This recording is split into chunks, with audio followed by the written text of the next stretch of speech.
దేశంలో జనగణన మొదలైందన్న సంగతి మీ అందరికీ తెలిసిందే. అయితే ఈ సందర్భంగా సైబర్ క్రైమ్ జరిగే అవకాశం ఉంది. 3 లేదా 4 వ్యక్తులు జనాభా లెక్కల సేకరణ అంటూ ప్రభుత్వ అధికారులు అంటూ నటిస్తూ మీ వద్దకు వస్తారు. అయితే భారత ప్రభుత్వం 33 ప్రశ్నలతో కూడినటువంటి సమాచారాన్ని మాత్రమే సేకరించమని చెప్పింది. ఆ 33 ప్రశ్నలు ఇవే. అయితే వీరు వచ్చి ఆధార్ కార్డు జెరాక్స్ ఇమ్మనడం కానీ, లేదా పాన్ కార్డ్ జెరాక్స్ ఇమ్మనడం కానీ, లేదా బ్యాంక్ డీటెయిల్స్ ఇమ్మనడం కానీ అడిగే విధానం అయితే ఉండదు.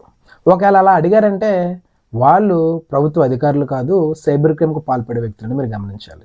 అంతేకాకుండా మీ ఫోన్లో ఒక యాప్ డౌన్లోడ్ చేయండి, వచ్చినటువంటి యాప్లో ఓటీపీ చెప్పండి అంటే మాత్రం ఎట్టి పరిస్థితుల్లో మీరు చెప్పకూడదు. అలా చెప్పినట్లయితే మీ ఫోన్ యాక్సెస్ మొత్తం కూడా వాళ్ళ చేతిలోకి వెళ్ళి అందులో నుంచి డబ్బులు కట్టే అవకాశం అయితే ఉంది.